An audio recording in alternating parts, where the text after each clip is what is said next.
While we're waiting, if you want to enter into the chat how you heard about this webinar and where you're viewing it, we'd love to know.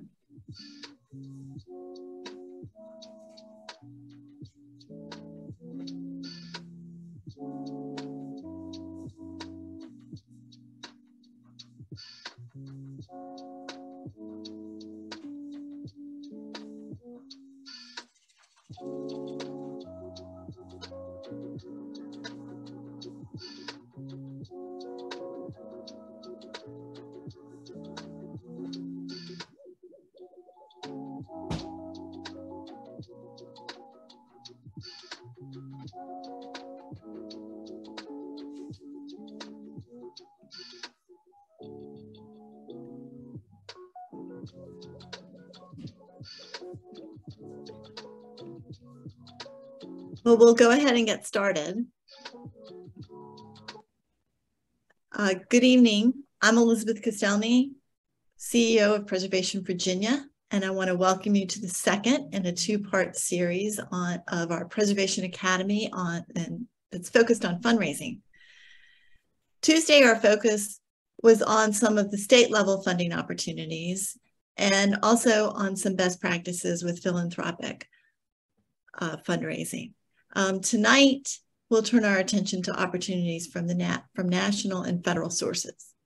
Importantly, with our panel of experts, we'll also offer suggestions for you about how to organize successful requests and the importance of pulling together a team, gathering information about the history, about your project, and about your budget, most of all. We'll also talk about how you can phase projects. So we've got a lot to cover and we want to get right to it. We're grateful to our partners at the Department of Historic Resources who've supported this webinar and to our sponsor, the Peachtree House Foundation. And thanks goes to each of you for your attendance and for your support year-round of Preservation Virginia's efforts. You ensure that we have the capacity to deliver on our mission to provide advocacy and educational opportunities to sustain Virginia's historic places. Before we launch into our subject for this evening, we have some housekeeping items. We know you'll have questions, and to organize our time, we're going to save those to the end. But please feel free to type your questions into the Q&A box at any time. We'll be collecting those and respond to as many as time allows. In the chat feature, look for links to websites and additional information as our panelists make their presentations. The program is being recorded and will be posted on Preservation Virginia's and the Department of Historic Resources websites very soon. And now it's my pleasure to introduce our moderator, Dr. Lisa Wynn Bryan, who joined our team as a community outreach manager just this past June. Her work is focusing on strengthening the network of organizations and sites related to the Black and Indigenous people in Virginia, and launching our new African American Fellows program next spring. She brings to this role a deep appreciation of spaces and places where history happened, and a proven record of championing and advancing the goals at historically Black colleges and universities in Virginia. She holds a doctorate in education from VCU, a master's in education and an undergraduate degree from James Madison University, and is a recent graduate of VCU's African American Studies program. Lisa is the most excellent person to be our moderator for tonight's event, given her background and her passion for community and history. Dr. Wynn Bryan. Thank you, Elizabeth, and thank you for a tremendous introduction. I hope I can live up to all of those things that you were talking about. I'm excited. We had a great time on Tuesday, and I'm even more excited about this evening. We have three outstanding professionals who have tons of information that you definitely want to tune in to this evening. And again, as Elizabeth said, when you have questions, please put them in the chat, and don't worry about the PowerPoints and the information. We'll be able to provide this information to you. We really want you to just kind of soak it in. So I will start with our first presenter. Is Megan Brown. Megan Brown is the National Coordinator for Chief State, Tribal, Local Plans and Grant Division and Certified Local Government Programs for the National Park Service. She will be our first presenter. Our second presenter is Lawana Holland Moore, and she is the Director of Fellowships and Interpretive Strategies for the National Trust for Historic Preservation's African American Cultural Heritage Action Fund. So hopefully last week you saw the big announcement of those projects and support. It is a multi-year $70 million initiative dedicated to identifying, elevating, and supporting the voices, stories, and places of African American activism, achievement, and community. So Lawana will be our second presenter, and we're so happy to have her. And last but not least, we have Jody Lahindro. And if you don't know Jody, I'm telling you, he has years of experience. In fact, 17 years. He has recently retired this year as a historic preservationist, as historic preservation architect at the University of Virginia. And in his retirement, he's now providing pro bono services to nonprofits with historic buildings associated with African Americans. He received his Bachelor's of Architecture degree from Virginia Tech and a Master's in Architectural History from UVA. So he will be our final presenter. And then when Jody is finished, we want to hear your questions and we want to provide some answers for you. So we're going to kick it off now, and I am going to turn it over to Megan Brown. Well, good evening, everyone. It's a little different. Usually saying good morning. But let me get this PowerPoint shared.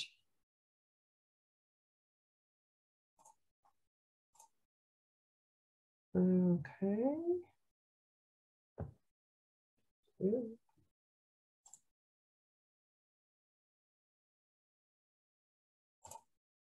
Okay.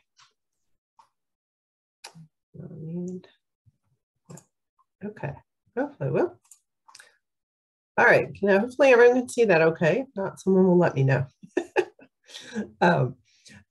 Well, thank you for the wonderful introduction. This is a great group of folks to be on a panel with. I'm excited to learn from them as well. We're going to kick this off with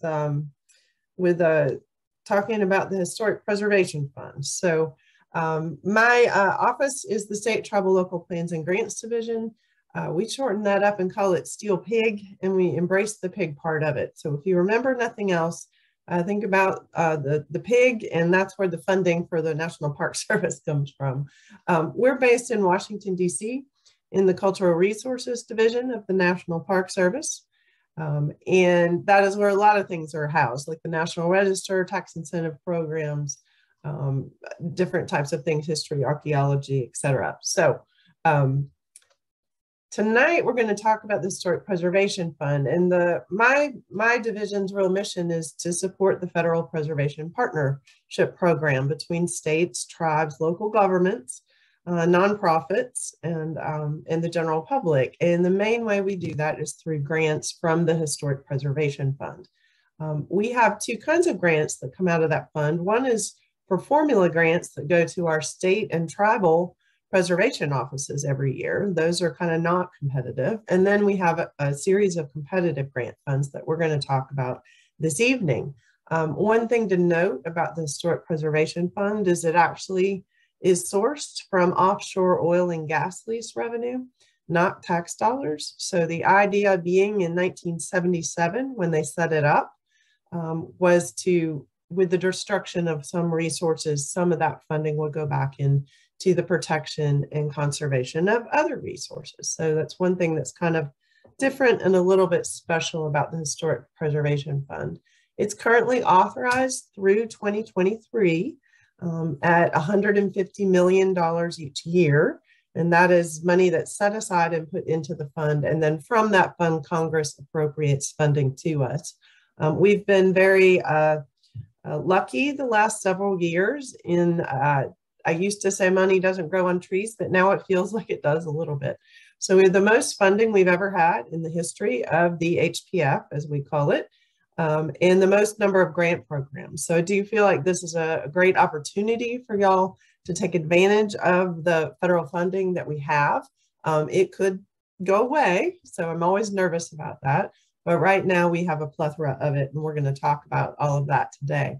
But one thing I wanted to point out, and we're kind of focusing on physical preservation projects tonight, I know is that anything with federal funding involved, those projects are going to need to meet the Secretary of Interior standards. So if that's not something you're familiar with, the Secretary of Interior standards and guidelines for archaeology and historic preservation, I would suggest that'd be a good place to kind of look and get familiar. So when we think of the standards, we often think of the Rehabilitation Standards, and that is 10 sets of guidance or 10 items of guidance, sorry, in a set that tells us how to treat historic properties. So everything from making sure it's a use that's compatible with the building to how to deal with archaeology and additions to historic structures. So I just wanted to point that out. We have a lot of information on that on the Park Services website, and those standards are managed by our friends at Technical Preservation Services down our hallway.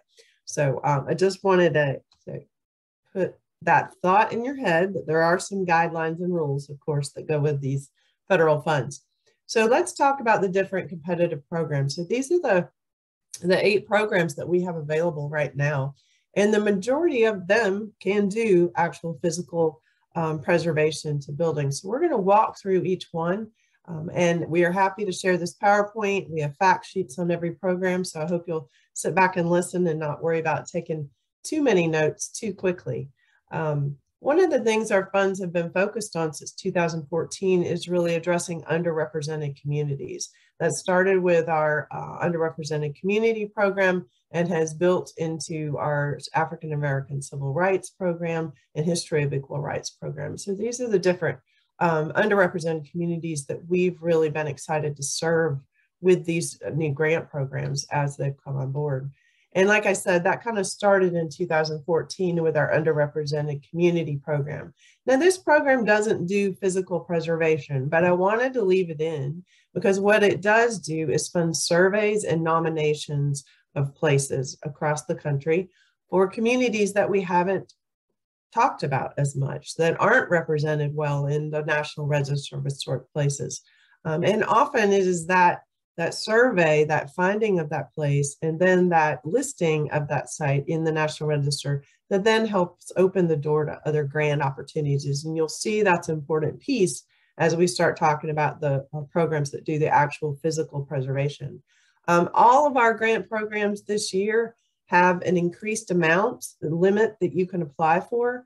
With the cost of doing business and inflation and materials and all of those things, we felt like that was important. So all of our planning history types of grants have gone up to $75,000 as a maximum, and our actual physical preservation projects have gone up to $750,000. So something to keep in mind, that's changed a little bit. For this program, it's actually open right now on grants.gov. And if you're really ambitious, you can get an application in by August 10th. But if not, know that this is a program that's been repeatedly funded for several years, and so we hope to have it again next year. So one of our big sources for preservation funding is our African American Civil Rights Program, and this one we've had since 2016. It does physical preservation. You can see one of the examples here. This is 16th Street Baptist Church in Birmingham, Alabama, where the bombing happened.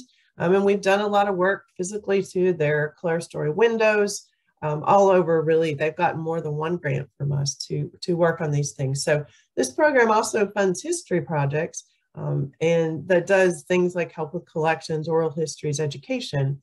But that big chunk of funding, the $750,000 each, is available for those preservation projects. All of our programs are open to different types of applicants, and some of it depends on the program. So the one I just talked about, underrepresented communities, is open to states, tribes, and certified local governments, which are our local government partners. But this one's open to pretty much everyone: states, tribes, local governments, and nonprofits. So that's just a place to be careful to make sure you are eligible, an eligible applicant for one of these programs. And you can see we have quite a bit of funding in this program. It's been growing steadily, and we have 22.7 million. And these applications will likely become available this week, by the end of the week, or at least next week. So keep an eye on that. All of our grants will be up on grants.gov for at least 90 days. And with a lot of our programs, there is no match required for this funding. It's always nice to show some match, to show that local investment, and that we consider kind of as a competitive piece of your application, but there isn't a large sum of cash match required for this program and several others. And so keep an eye out on that front for this program. A spinoff of that program is our History of Equal Rights program. This is open to all sites, not just African Americans and their struggle for civil rights. So that African American Civil Rights program really is telling the story of African American civil rights from transatlantic slave trade all the way forward. And this one is focused on all Americans forward. So again, no match required on these. An example of this is Alice Paul's childhood home that we're helping do some work to. And she was, of course, a major leader in the suffrage movement for the women's right to vote. These applications are also open right now. So they're due September 13th. So if you have a project that might be eligible for History of Equal Rights and you can make that connection, I encourage you to apply. For both of these programs, you don't have to be already listed in the National Register. That's great if you are, and especially great if that listing includes an association with civil rights. But if you're not, what we ask you to do is go to your state historic preservation office and get a determination of eligibility, and go to them early. Don't wait till the last minute. But they will provide some documentation and that you can include with your application that says, yes, you are eligible for the National Register in the area of civil rights, and you can include that. As part of your project, though, you will have to prepare a National Register nomination or amend an existing nomination to include that civil rights history. So something to keep in mind. You don't necessarily have to be already listed, but you at least have to be eligible. And that also holds true for our Historic Black Colleges and Universities program, which has been around for quite a while, and we're excited that it still is. We have $10 million to award this year for that, and it can do very specifically preservation work on HBCU campuses. We've also opened it up to eligible sites, and it has a similar no match required and up to $750,000. Our Tribal Heritage program is one of our smaller programs, but our oldest competitive program. And this funding goes up to $75,000, but we can do physical preservation work to tribal historic sites as part of this program as well. Again, no match for these, and those applications will open this fall. Save America's Treasures is kind of our flagship building program. Focuses on nationally significant historic structures and collections. So to go at this from the preservation side of things, you need to be already listed at the national level of significance, either as a National Historic Landmark or at the national level in the National Register of Historic Places. So there's a lot of national statements, but the key to this is checking with your state historic preservation office and making sure you are listed at that level. This program does require a dollar for dollar match, by statute, and you can also only get one project per site or per collection. So keep that in mind too as you're applying for this. These will open this fall as well. And then lastly is our Semiquincentennial grant program. And this is very specifically focused at preserving state-owned properties that are listed in the National Register of Historic Places, and that talk about the commemoration of the founding of the nation. So this has opened up a little bit broader than it was last year. We're looking at sites mainly involved in the history of the country's founding prior to 1800, or that might commemorate that founding of the country. So if you have something you think might fit with this, get in touch with us and talk with us, because this one's a little bit complicated. And then our Paul Breen Revitalization grants. This is when a stronger entity comes in and applies for a chunk of money to run their own grant program. And then they give that grant money back out to places in rural communities that help with economic development. So we have a bump up of $10 million this year to award these. And this can go to states, tribes, nonprofits, or certified local governments. But again, you're applying for a program, not just a specific project. So another one to talk to us about if you're interested in and get a little more detail on. So I just offer a few quick tips for applying for some federal grants. Always start early. There's a lot of systems that you have to get through and register for, and that is a big piece of it. So keep that in mind. SAM.gov especially is a difficult one. Making sure your project is eligible, not only the place, but you as an organization to apply, and that it's the logical next step that you're looking to do. You're not refinishing the floor if you have a leaking roof, that kind of thing. Making sure application forms are current and your math is good. Always have another set of eyes look at your application. You may be a little bit too close to it to see everything, but make sure they get them to help you make sure you're telling the full story and all of the good parts of it, but doing it clearly. Photographs of that preservation damage, that building damage that you're coming to us to fix, really show us what's wrong, show us the water damage, those types of things. Photos are worth 1,000 words always. And our deadlines are very serious. It's always midnight of the day that they're due. So keep that in mind. And if you don't get funded by us, definitely come and get your comments from us and try again. We always want those to be helping you. And remember that if you're a really good grantee, you get funded again and again. So just real quick as I wrap up, there's a lot of information I've shared. This is our bulletin and how to sign up for that to get more information. And we're happy to share this. I'll put this information in the chat for you as well. But you'll always get a notification when a new grant program is becoming available and when we award it. And then if you have any general questions, you can always get to us through our main email box at steelpig, remember the pig part, at mps.gov, or our phone number. And that box is manned many, many times a day. So we'll be able to get you in touch with the right team member or get your question answered. So with that, I'm going to turn it over to the next speaker. And thank you very much. Thank you, Megan. We appreciate that. That was a lot of information. And again, I know this is a lot to digest, but just kind of tune in as best you can.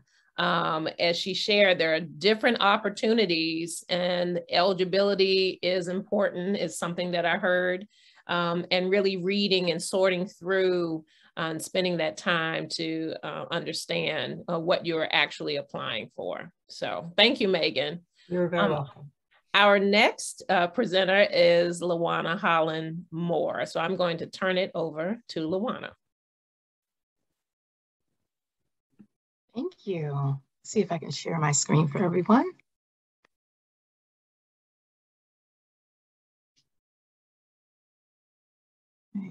There we go. I love when tech works. Hello, everyone. I am Lawana Holland Moore. I am the Director of Fellowships and Interpretive Strategies for the National Trust for Historic Preservation's African American Cultural Heritage Action Fund. And it's my pleasure to talk to you about the funding opportunities available through the Action Fund and through the National Trust. to tell the untold stories of our shared American history and the importance of preserving African American historic sites and places. The African American Cultural Heritage Action Fund is the National Trust for Historic Preservation's multi-year $80 million initiative committed to crafting a narrative that expands our view of history by telling the full story of African American historic sites and promoting a national identity that reflects the nation's true diversity. The Action Fund is the largest preservation effort ever undertaken in support of African American historic sites, and we hope to continue to draw attention to the remarkable and still largely unrecognized and unheard collection of places and stories of African American activism and achievement. The founding of the Action Fund came about as a result of the image in the center. It's a hard one to see, the Unite the Right rally in Charlottesville in 2017. And also Mother Manuel in Charleston, which was the site of a massacre by a white supremacist. It was in this climate of hate that it became more important than ever for these stories to be told and known. America's been rich in history, but often poor in representing it and funding its protection.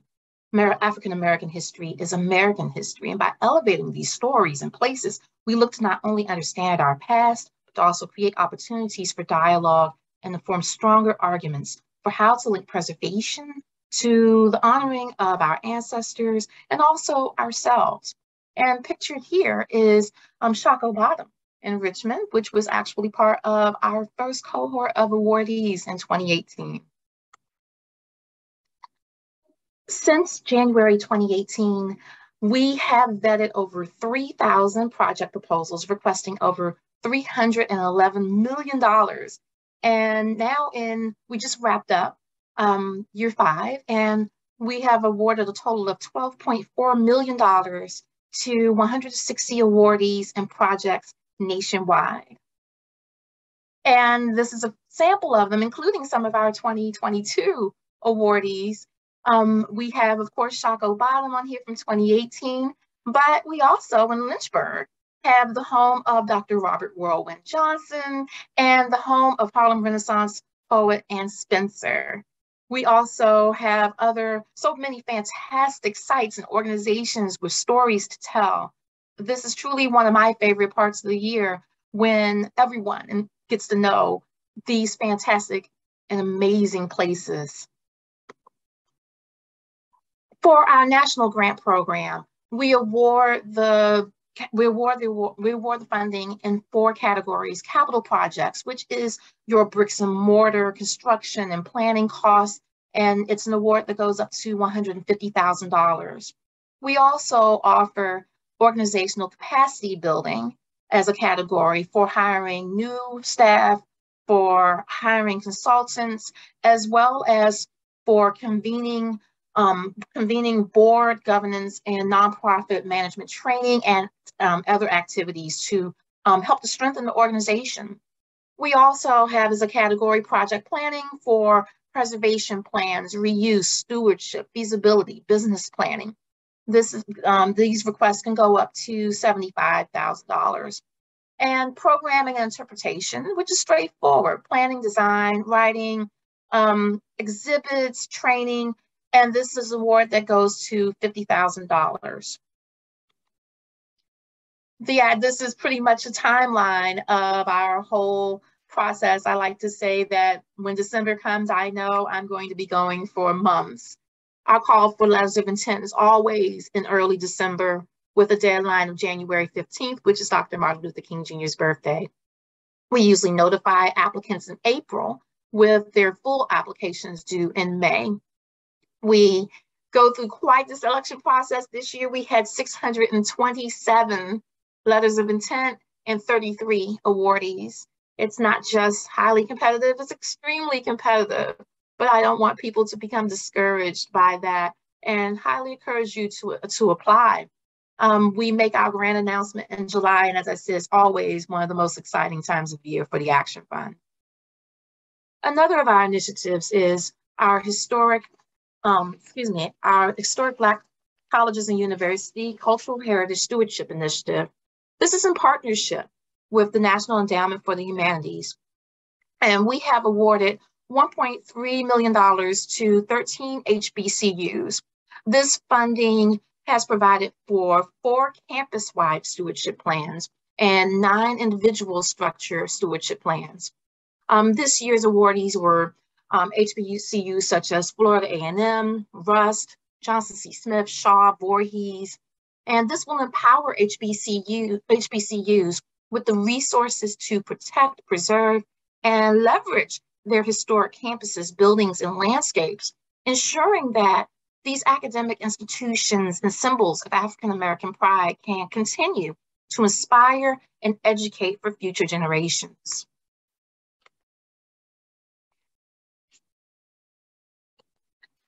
One of our newest, initiatives with support from the Lilly Foundation is our Preserving Black Churches initiative. Black churches have been the center, I would say, of the Black community. Its role as an anchor and compass essential to our experiences. They are the oldest institutions created and controlled by African Americans and have been central to who we are and were. With this new initiative, we seek to preserve historic Black houses of worship that have either active or non-active congregations and advance ongoing preservation activities while strengthening capacity for historic congregations and preservation and community organizations to steward, manage, and better utilize their historic structures. These grants range from $50,000 to $200,000 in 5 categories: capital projects, endowment and financial sustainability, organizational capacity and operations, programming and interpretation, and project planning. There's also a rapid response for emergency situations that is available year-round. And this also being our new initiative, we actually just opened for our call for letters of intent this week. And our deadline is September 2nd. So we would, if you have or know of an eligible institution, please have them apply. Other National Trust grant opportunities available are our National Trust Preservation Funds. This is awarded in February, June, and October in the first of the month. The Battlefield Fund, which also provides for the preservation of historic battlefields and interpretation related to those battlefields, are also awarded in February, June, and October. We also have the Favreau Fund. It's always a deadline of March with awards of $2,500 to $15,000. And we also have the Mitchell Funds, which is for historic interiors, and it has a deadline of March. For all of our information regarding our grants, whether it's Action Fund or National Trust, you can visit our website at savingplaces.org/grants. And I also want you, in terms of our preservation funds, that particular award is usually by state. So it's often dependent upon how much funding is available per state. So for instance, those of you who are in Virginia, unfortunately, it's very limited this year in terms of funding for Virginia, but just to give you an idea, that's by state. Also, in terms of tips, there are certain things, and at this point, I know that I have read hundreds of letters of intent, hundreds of applications at this point. And here are some things to keep in mind when you apply. To have a clear ask. We often understood in our applications, both the letter of intent and the application itself was set up in a way that was simple to apply because we understood that the person applying might be that one person doing almost everything who might not have development or grant writing experience. It does not necessarily have to be the absolute best written application in the world. It just needs to be clear. And when I say that, I want to know, what is your project about? Exactly what are you trying to do? I love hearing about the history of your site, but I also really need to know, what are you specifically trying to do as a project? What are you trying to accomplish? Another thing to keep in mind is to let us know how those funds will be used. If you are saying in your application, I want to do this, then tell us, well, what are our funds? What will you use our funds for specifically? And so, for instance, if you have a large project and our funding would be for a piece of that, a part of that project, let us know. We'll be using it for, let's say, phase 2 to do this specific part of the project. I like to tell people to resist hyperbole. I love your enthusiasm regarding your projects, how they're unique, the only, the first. And I like to say, I like to check that. And you would be surprised at how many times I've heard someone tell me their project is unique, but I have come across a project in the exact same state doing the exact same thing. But that just goes also with the fact of how competitive that these grants are. You might be up against other projects in the same city, the same town, the same state, the same region. What type of structure is it? Those are a lot of factors that go into the decisions that we're thinking when we're making those choices. But most of all, I don't want you to be discouraged if you apply and you don't get it. We have had applicants who have applied 3 times before they made it. If anything, I want you to think of it as you are being prepared, so that as you go through this process, think of it as an exercise. It's an exercise in order to be able to also apply to other funders as well. And I just want to leave you with the fact that when we talk about place, we speak of memory and of tangible connections. We can walk where they walk, touch what they touch, see where they were, and be where they were. So to do this work means that we are storytellers. We are constantly thinking about, what story have we not heard today? And this funding is such an important part of making that happen. Thank you.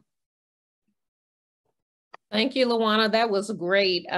You just resonated with so many things. Even from Tuesday night, you answered one of the questions that we received about having professional staff, professional grant writers. And so I'm glad to hear that, you know, you don't have to have those things in place to be successful.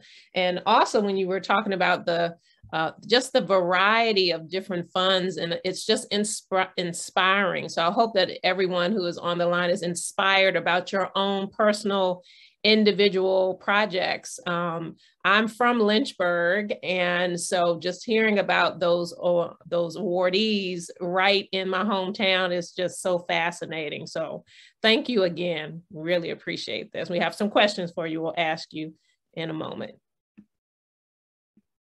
Now, moving on to our final presenter before our Q&A period, we have Jody, again, who's had vast experience and has a wonderful background as an architect. So he's going to share with us at this point. Jody.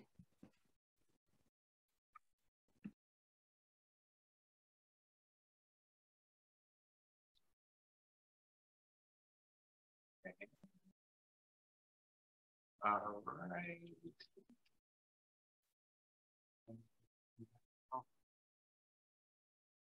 Okay. Thank you, Lisa. Hello, and so I'm coming at the end of this 2-part webinar, and I'll be presenting, though, a very different relationship with preservation grants.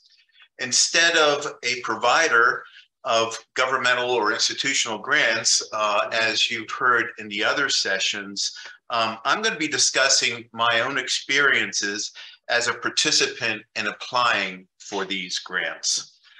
I'm going to be speaking of my role in helping small nonprofits folks who are inexperienced with historic preservation, but wanting to preserve the historic sites precious to their communities.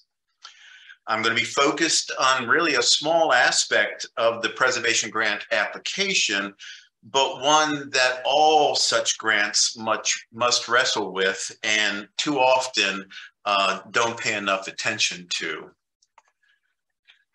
As you've heard, there are primarily three types of preservation grants.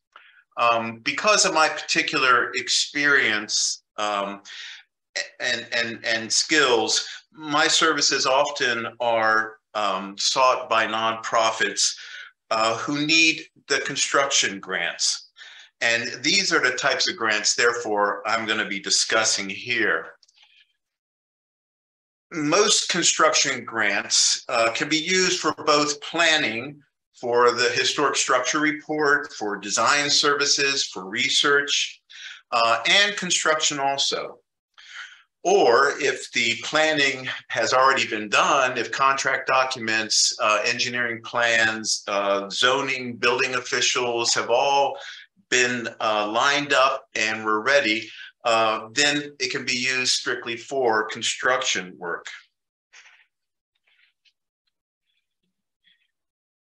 Since my retirement a little over a year ago, I have provided preservation consultation for about 12 African-American historic resources, 2 churches here in Charlottesville, a farm complex outside of Charlottesville, and 9 schools scattered around central Virginia. Of the 12, I have, for 3 of these, participated in obtaining a National Park Service African American Civil Rights Grant.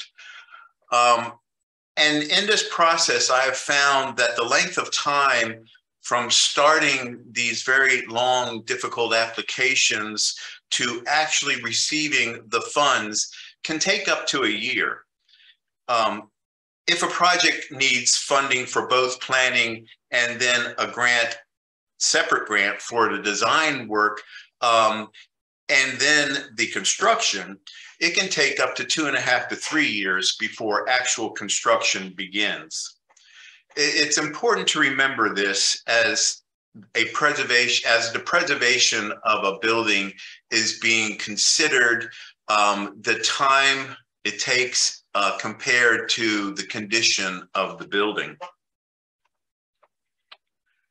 Of the 12 that I've helped, 2 could wait for the longer process of going through a full design service and then construction application. But most could not. They were actively undergoing deterioration.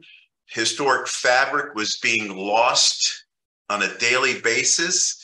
They were unprotected from vandalism, or they were at serious risk of limited structural failure in parts of the building. These projects could not wait the 2.5 to 3 years before beginning any construction. For this type of project, I recommend an initial stabilization phase for a construction grant. This is an expedited application process with the goal of stopping the ongoing damage as soon as possible by correcting the building deficiencies. This buys time for then the later thorough planning and design work that will ultimately result in a complete renovation, rehabilitation, or restoration. Pine Grove School in Cumberland County recently received this type of initial stabilization grant. It was an African American Civil Rights grant from the National Park Service. This type of grant is appropriate, and I'm speaking of the Park Services grant, is appropriate for this type of phased approach because it allows subsequent grant applications for future phases of work, either planning or construction.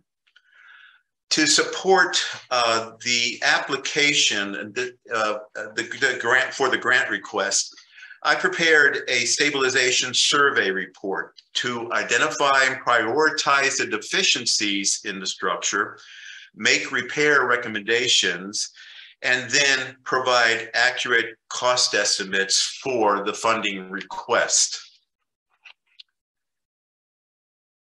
This type of survey report actually follows some of the same steps as a historic structure report.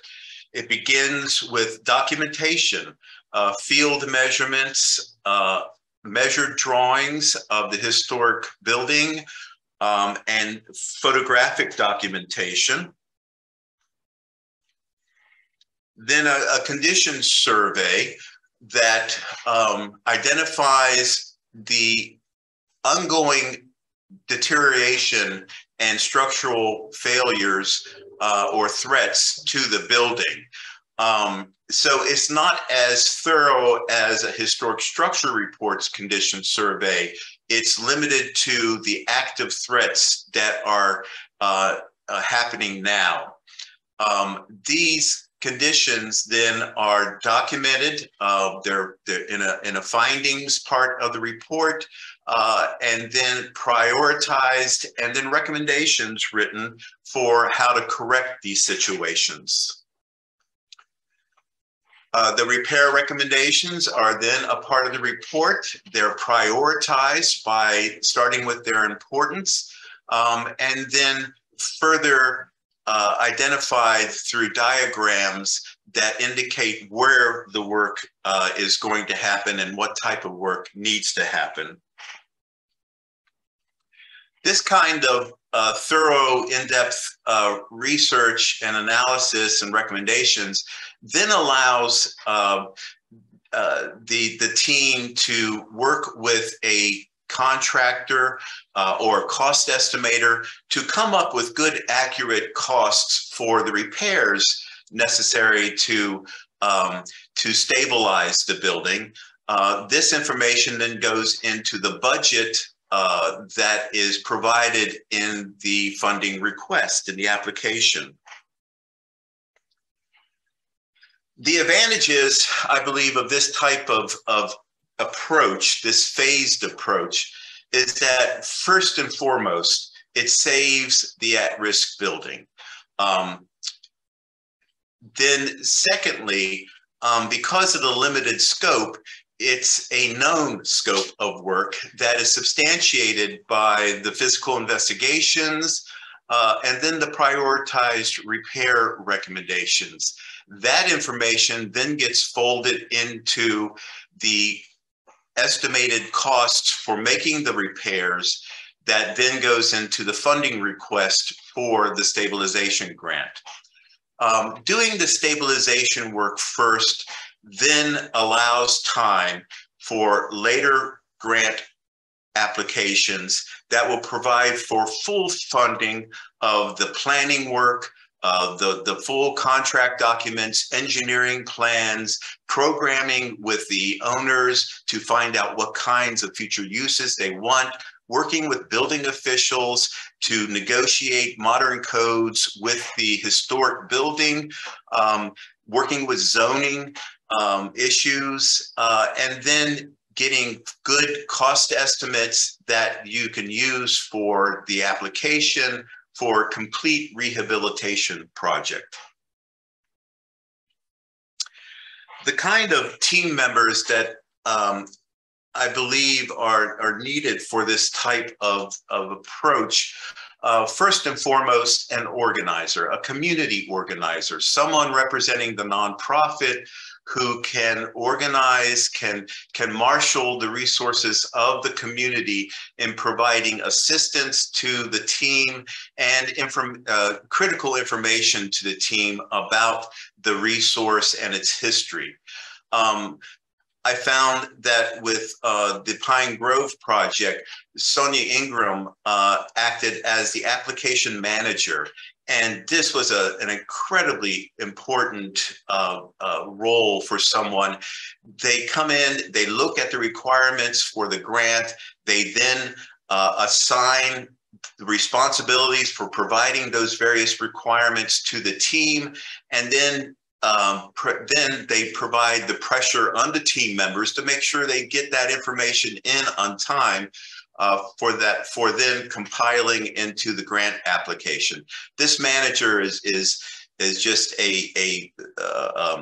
well, I found it to be a very important person. It doesn't necessarily have to be a separate person. It could certainly be the same as the organizer and community leader, but it takes certain skills and to do this kind of ringleading. Then, of course, grant writer or historian.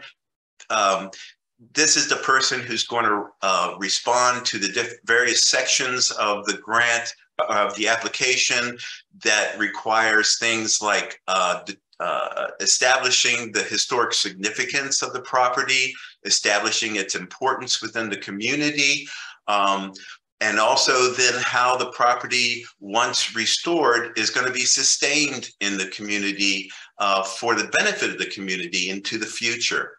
And then lastly, an architectural historian or preservation architect who can identify, document the property, identify the problems with it, and then make recommendations for the repairs and work with a local contractor to come up with cost estimates. You'll be sent in the chat some sources for the consultants who can provide these kinds of services to the team. And also in the chat, you will be given some names. These are people that are there to help nonprofit organizations in the state to provide guidance for determining what kind of grant to go after and what kind of team to pull together to make that grant. I've also included a lady that helped with one of the grant applications for a project that I worked on. And then I can't help but also offer this advice. While it's not directly required by the applications, it's important to do this in concert with the applications. The three things are particularly important. Oral histories. It's essential to get down the oral histories of folks that were students in these historic schools or attended the historic churches or were participants in some other way with the historic buildings before they are no longer available in the community. Normally within the African-American community, this kind of information isn't written down, but it's passed down orally from within families or within the communities. It's essential to get this information down, written before these members are no longer available. Also, secondly, as Megan pointed out, even though listing on the National Register is not required to apply for a grant, it is important to know that the project is eligible for the National Register. So to do that in Virginia, one goes through what's called a preliminary information form process with the Department of Historic Resources. This is actually a very simple process, and the staff helps tremendously with this. And it's a way of determining whether or not the historic resource is eligible to go on the National Register. This helps with the application. And then it also helps in terms of if registration is required by the time the project is finished, then the cost of that nomination report can be built into the application request. And then lastly, most of the projects that I've helped in the last year, they haven't been able to even wait a year for getting funding. And I've been successful in working with communities in organizing work days to where for very little expense, we can gather the laborers, the volunteers within the community to button up, to mothball these resources, to protect them long enough until the funding becomes available. And these are actually wonderful opportunities for building community awareness of the projects, of building participation, involvement within the community. I've had now a couple of these happen where they've invited local media who have come out and done news stories on the mothballing efforts and had interviews with the participants and got it on the news. And this is great for letting the community know that this building that has sat derelict for quite some time is actually a really important historic resource within the community and is much loved. With that, I thank you, and thank you for the interest and your interest in wanting to save these historic resources, and I wish you all the best in success with that. Lisa, back to you. Thank you so much, Jody. This is fantastic. All of the tools, the links, the tips that you shared with us are invaluable. I'm telling you, the team member profile that you showed, we need these individuals to help us make this happen. And what I love most is that you have actually experienced going through the process and actually getting these awards for the communities that you've worked with. And I just think that that's fascinating. And I also had the pleasure of accompanying Jody to one of the sites, shout out to Rocky Branch Baptist Church, and just to hear the information gathering and just to experience the process. So thank you all for our presenters. We are now going to go into our question and answer. We've received several questions, so we're going to try and answer as many as we can. I neglected to just introduce to you those individuals who are also helping me to facilitate and moderate tonight, and those are individuals from the Preservation Virginia staff.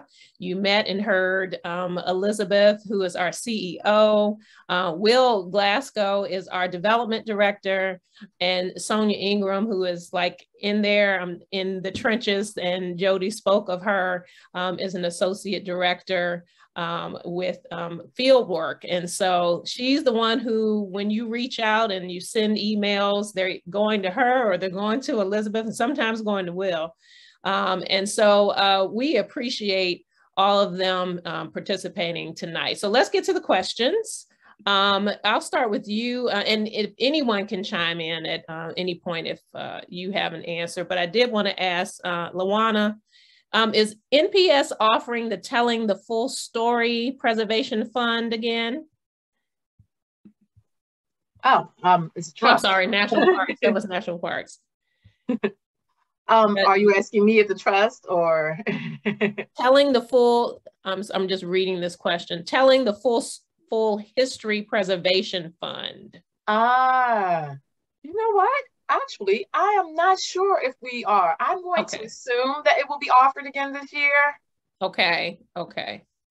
And I think that's important to point out that, you know, the deadlines, you hear that a lot of the deadlines are approaching, and being cognizant of that, as well as what funds are available, new returning funds that will come.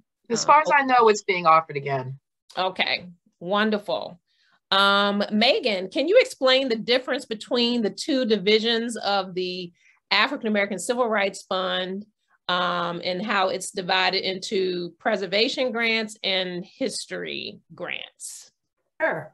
And I usually do a little bit more of that, but I know we were focusing on preservation grants today. So yeah, so it's actually two separate grant announcements. So you can either apply for what we call a history grant or a preservation grant. So you kind of got to decide which way you're going to go.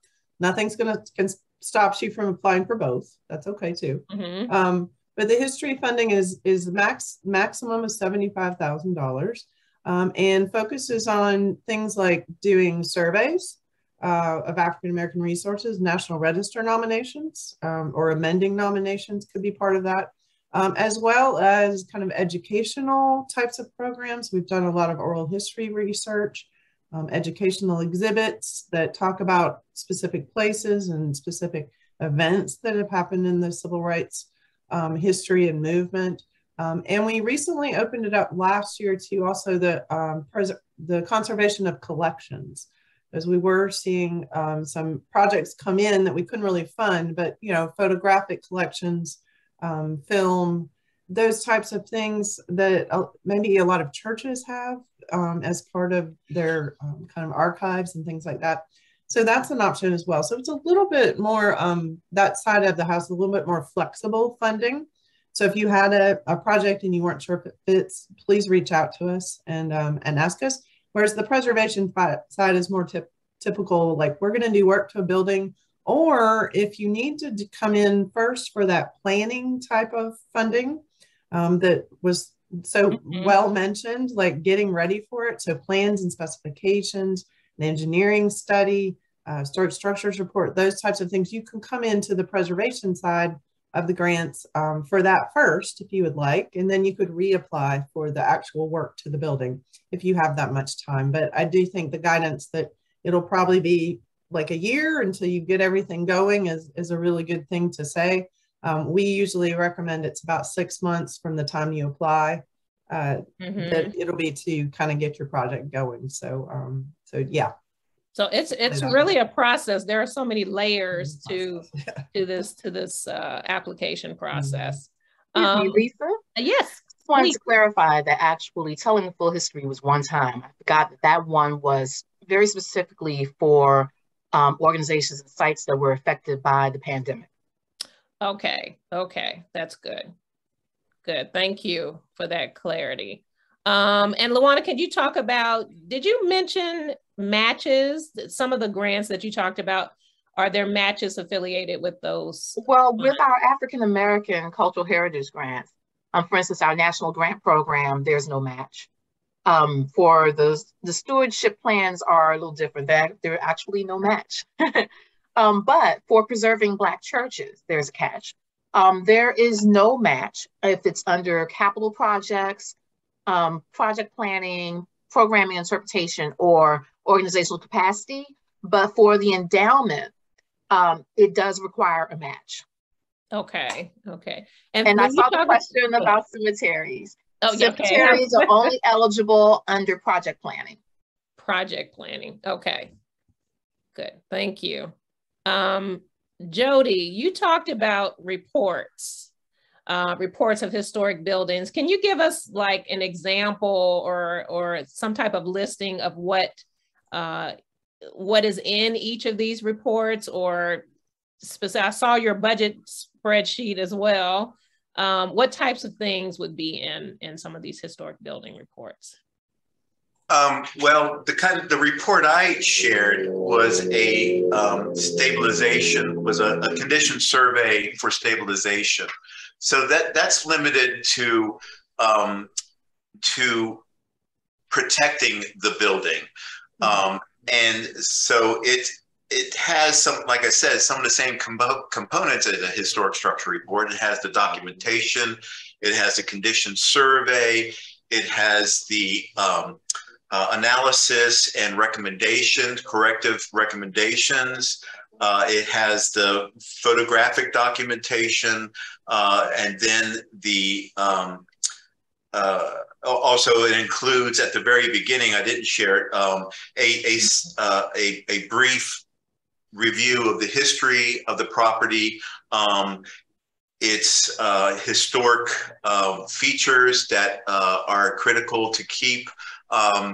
And so it includes all those things, but it's focused on just the damage that is going on to the buildings now. So what it doesn't get into, that often historic structure reports get into, are things like programming with the owners of the property for how they want to reuse the property, and then doing having conceptual designs of what that would look like to indicate and prove that the character defining features are not going to be damaged in the new work. And then cost estimates and the further on. It also goes into more historic archival research than is done for the stabilization report. I'm mostly just making my own evaluations based upon the local history or the bit of history that might be in Department of Historic Resources archives. But I'm not doing individual independent research into deeds and county records, or even doing the physical analysis and documenting the evolutionary changes to a building over time that I have found. That's really unnecessary for just correcting the problems that are happening with the building. You know, all three of you talked about really telling the story, like what are you going to do with these funds, and that you're interested in the history, the historical aspects, but really, you know, drilling down and telling that what do you need this funding for, and being very specific about that. So when it comes to the application, I usually fill out the sections about what the problems are in the building, what the recommended repairs are, corrections are to them, how would the repairs be prioritized, and then what it would cost, and then a construction and timeline for using the money, and then the budget also. Yes, budget is very important. Megan, can you clarify, what is the definition of preservation projects in the context of a national parks grant? Okay, so we used to use a term called development grants. That meant we were doing actual construction work, like bricks and mortar work to a building. But development just doesn't kind of say what it means. So we've been calling them preservation projects. So it means we're actually going in and preserving a building or a site. So we're doing physical kind of construction work type of thing, versus what we would term a history or a planning grant is kind of that either educational type of thing, identification, or, you know, doing more getting ready to do the preservation kind of project. Okay. Hopefully that helps. Thank you. Is there a percentage of historic materials, fabric, that need to be preserved in capital projects that may qualify for the AACHAF grants? Our building is being renovated to serve children, so we will be updating most of the facility, but don't want to accidentally strip out too much historic materials in the update. And that could really apply to any capital submission from any of the organizations that have shared with us. We don't necessarily have a specific requirement regarding it, but we do encourage applicants to definitely seek the services of a preservation architect or consultant that can help to shepherd them through that process of thinking it through in terms of that capital project, either before they do that work, or even if they're in the middle of the process, you know, to get someone in who can really think about the preservation aspects of that structure. Yeah, I was going to say that it doesn't matter so much how much material is being replaced. What matters is whether or not it's the character defining features of historic character defining features of that building. If you're in a mid 20th century edition, third edition on the back that's very utilitarian, that's less important than the sanctuary at the front of the building that is original. So I would approach something like that by first digging through Department of Historic Resource files, surveys, to find out what kind of information already exists in terms of someone looking at this. It'd be a rare property that had any age that hasn't already been looked at and is in a survey somewhere in DHR. And then I'd probably work with the DHR representative for that area and meet that person on site and talk about the building, look at what is there, what is being proposed, and provide some guidance that way to the owner. That's good. That's good. I'm jumping around a little bit because I'm missing some of the questions, so I'm going to backtrack a bit. Megan, when you mentioned grants that don't require matches,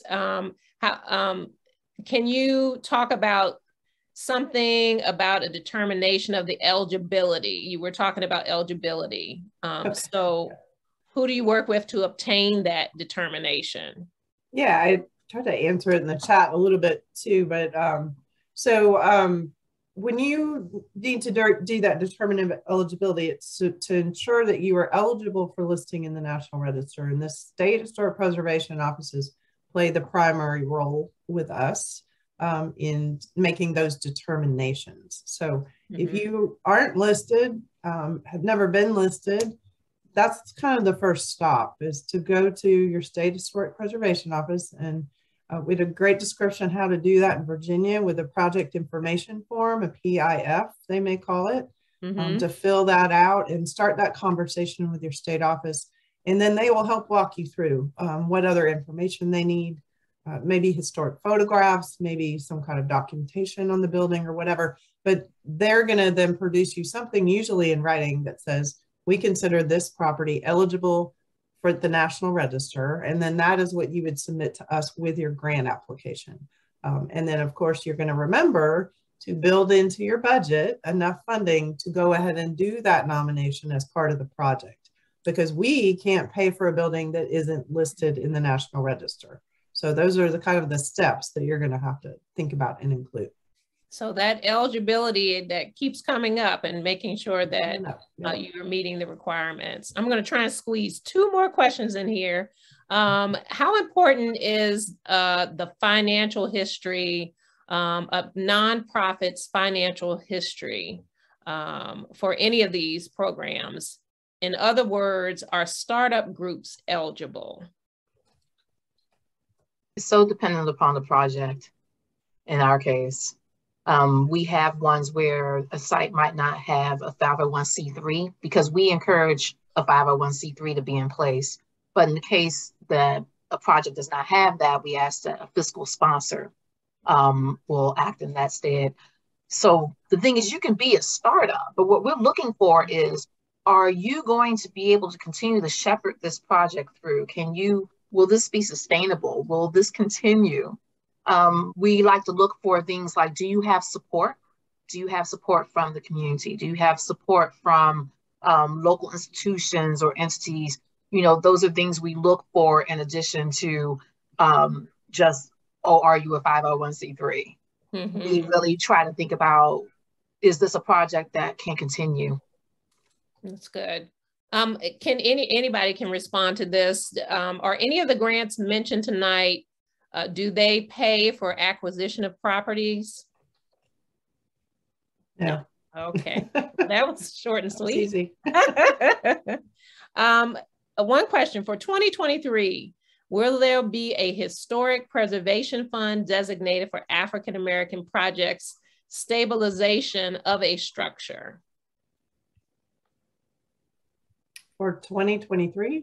Yeah. So for us, that's always a question for Congress. I don't have a crystal ball. So I can tell you, all Good those. luck with that. Yeah, I wish. All those programs I talked about, those were funded for fiscal year 2022. So that's what we're in now. So we do have all of that money to give away this year. And then usually, when we get a budget, that's always a question mark. Usually it's now around March or April. They will then tell us what of the programs they continue to fund. So it is kind of a year by year thing. We're not quite sure what's funded or what's not. So at least that's the Park Service side. Yeah. Right. And if I could jump in really quick there, Dr. Wynn Bryan, and just say that, you do kind of, the grants aren't really announced until the funding is available through Congress, but you almost have to work ahead of time like they just are going to be funded, in a sense that, when they're announced, usually you have 2 to 3 months from the date of the announcement to the due date. So a lot of times with all of these moving parts, that's not really enough time in a sense, which it's just from the standpoint of, hey, start planning now. And then, when they are announced, you'll have what you need to put the applications together. Yes, this is not an overnight thing at all. Will is speaking from experience. yeah. Sometimes an opportunity will pop up and I'm like, oh my gosh, we need to jump on this. But there's just, you have to get engineers involved and architects, that kind of thing. So Lawana, were you going to say something too about, were you going to chime in as well about the last question? Oh, for stabilization? Yeah. At the National Trust for 2023. For us on our end, we have built into our capital projects in terms of if you want to do brick and mortar stabilization. Okay. And if you're a church, do you need to have a 501c3 status or be connected? Okay.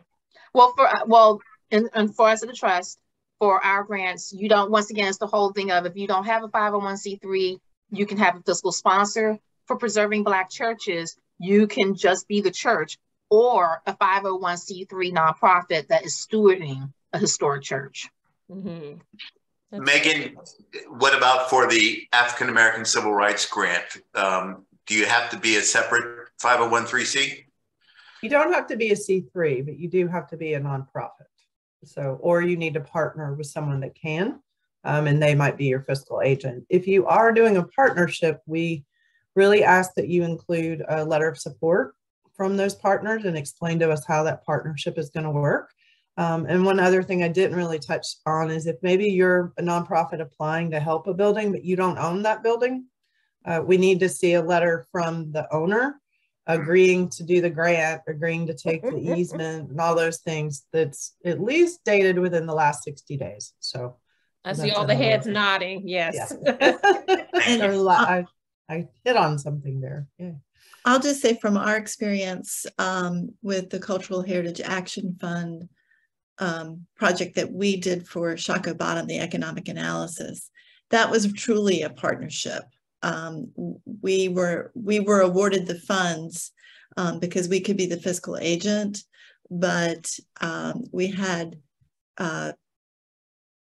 Sacred Grounds and other partners that truly were the leaders of the effort, and we were also part of that organization.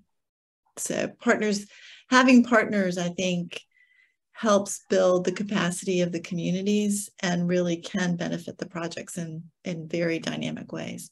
Yeah, that shared responsibility, I think, is always a positive thing. And I think as funders, you would look to collaborations and partnerships as a plus for these applications.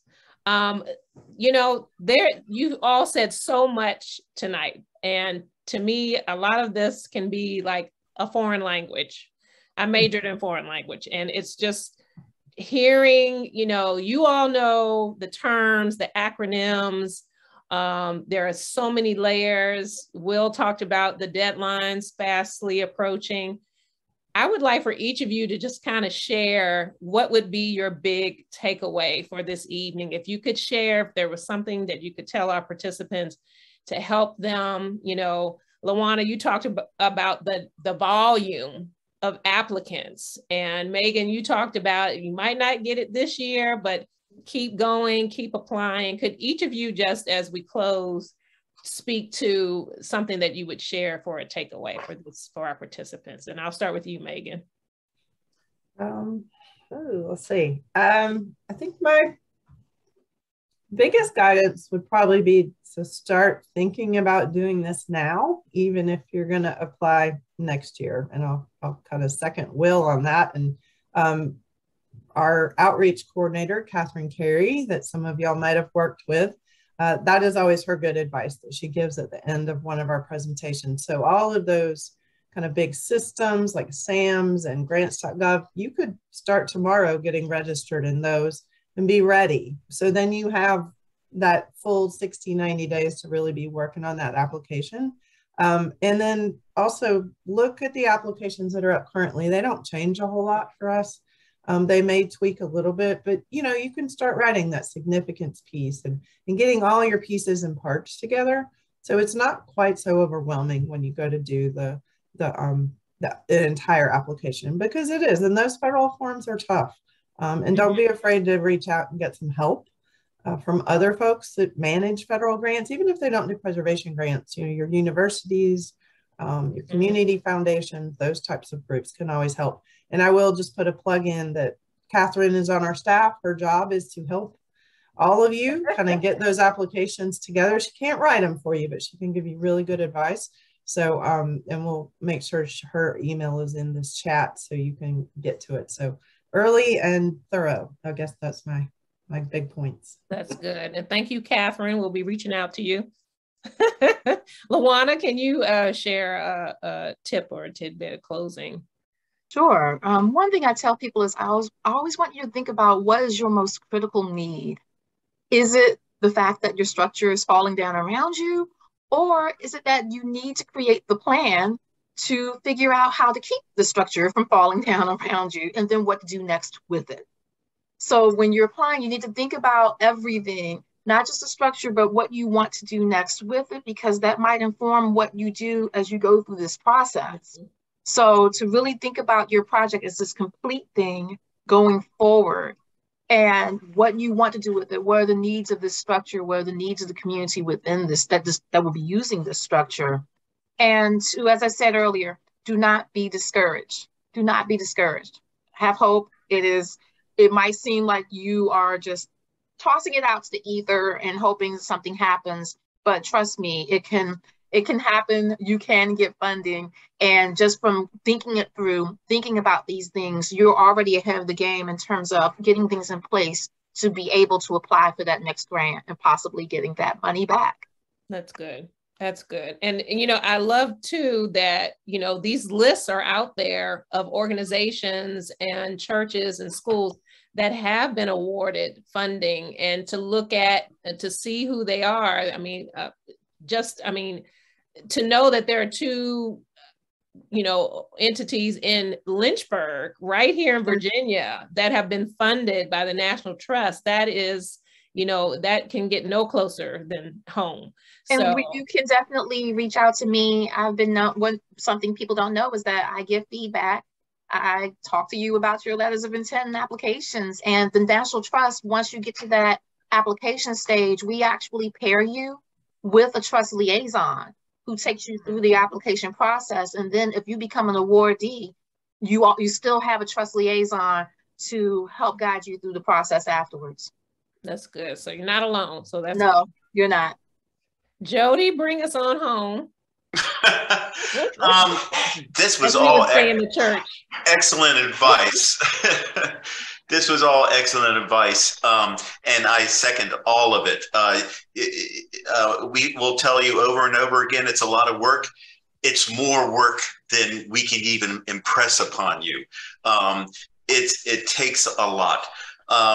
And I would start to work on your team, organizing a team and taking a look, as Megan said, and Luana, I'm sure would agree, taking a look at the applications from last year, you'll get a feel for what's going to be needed this year. Start to think about who's going to do what. And then for me, I always get the oral histories down, talk to these people while they still can share their stories with you. There are lots of there are places where you can find sample questions for oral histories for historic documentation. And if you can't, I have created some of my own using some of the sources that are out there. So please just get in touch with me and I'll send you a list of the kinds of questions you can ask folks and just record it. And it's as simple as that, but it's so important. I like that, Jody. I think so often about how I wish I'd had many conversations with my grandmother. And when you're younger, you're not really thinking about, you know, can you tell me the full name? Where were you born? And, you know, those types of things when you're looking at the genealogy maybe, or trying to build your family tree. So having that information is very important. Thank you all for participating. Thank you all for joining us this evening. I am going to turn it over back to our CEO for just any closing remarks she might have. Well, thank you, Lisa, and thank you to all of our panelists. This has really been a robust conversation. And while she didn't have anything to, she wasn't adding to the conversation, the woman behind the green curtain, Sonia Ingram, really deserves a big round of applause for all her efforts to organize tonight's event. I am looking forward to hearing about a ton of successful applications and projects happening in Virginia in the coming years. And hopefully this session will be a little part of positioning you all for success. And just so, as I think everybody said, there's so much we've had to take in. And so we will have this program and Tuesday's program. Their recordings will be posted on our website and also on DHR's website in the very, very near future. We'll also be sending a follow-up email with links for some of the things that have been discussed tonight. So if your fingers are tired of taking notes or grabbing screen grabs, we've got you covered. Look out for future educational offerings in our Preservation Academy. We hope to cover a range of topics that will help you and your communities preserve more places of history. And if you have suggestions about that programming, please send them our way. We'd love to hear from you what would be valuable and would help you do the good work that you intend to do. As always, thank you for being a part of Preservation Virginia. And please know, like our colleagues on the screen who have volunteered their time and advice, our staff at Preservation Virginia, our team that you see here, Sonia, Lisa, and Will, we're here to help you. So we look forward to hearing from you. So have a good evening. And before you hang up, I just had a thought. In the fall, be looking for, we were inspired at Preservation Virginia by the work that Lawana and Brent are doing at the National Trust. And so we are going to launch in 2023 our first cohort group of African-American fellows. And so you'll hear more about that. And if it's something that you might be interested in, when you see this information, we are going to encourage you to apply. If you don't make it this year, it doesn't mean you won't make it in future cohort groups. And we're going to have a collective that's a part of that, so that if you may not be a fellow in 2023, you can be a part of the fellows collective. And so that's something we're going to launch. It's coming in the fall. Be on the lookout for that. And I hope you will apply. Okay. Absolutely. Thank you, Lisa. We're very excited about that program and excited to have Lisa on board to lead it. So thank you. Thank you so much. Everybody have a great week and have a great weekend. Stay cool. Bye-bye. Bye-bye.